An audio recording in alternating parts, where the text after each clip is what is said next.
da umjesto kćeri i sina pročitam jedan sastavak koji su oni sastavili svojoj mami i tati. Gosti s koje strane dolazi? Ja sam najstarija unuka. Tako! Hoćeš da i najgumoznija kad su men dali. Evo ovako, ja u ime sebe i sve svoje obitelji, tetaka, zetova, snahe, unuka, svih, želim čestitat baki i djedu 50. godišnjicu braka. Evo, pročitat ću sad sastavak. Dragi mama i tata, kao da je bilo jučer, ali je ipak prošlo 50 godina od kad vas je Bog spojio. Te vam godine nisu bile nimalo lake. Bilo je lijepih i ružnih, sretnih i tužnih trenutaka, ali vi ste ipak sve to izdržali. Izgradili ste zajedništvo i stvorili veliku obitelj. Djeca su se rađala jedno po jedno. Trebalo je puno rada i truda da nas sve izvedete na pravi put. Nikome od nas nije nedostajalo ni ljubavi, ni materijalnih stvari. Sve ste nas odškolovali i izgradili u nama poštene i vrijedne osobe.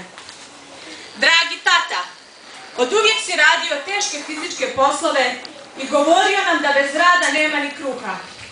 I kad si najumorniji bio, znao si se igrati s nama i zapjevati, jer si pjesmu uvijek volio.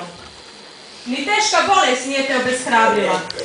Strpljivo uz Božju pomoć i molitvu pobjedio si je i nastavio dalje. Draga mama, najbolja si na svijetu. Ne postoji slovo, niti riječ da se izrazi zahvala tebi, stijeni obitelji. Tvoja hrabrost i snaga nisu te nikada napuštali. Cijeli život si za nas marljivo radila i nikad ti nije bilo teško ujutru nas spremiti u školu i ma kako umorna bila s osmijehom dočekati. Tvoj radni dan nikada nije završavao, ali si ipak uvijek bila puna ljubavi, razumijevanja i dan danas dobrih savjeta. Zauvijek ćete imati posebno mjesto u našim očima i srcima. Nakon svih ovih godina, naša ljubav prema vama je sve veća. Pravi ste primjer očinske i majčinske nesebične ljubavi. Što još da kažem nego hvala vam na svemu što ste učinili za nas i što ste sačuvali svoj brak. Vole vas vaša djeca s nadom da ćete još puno godina s nama živjeti. Anđelka, Ivanka, Ankica, Mile, Biljana i Snježana.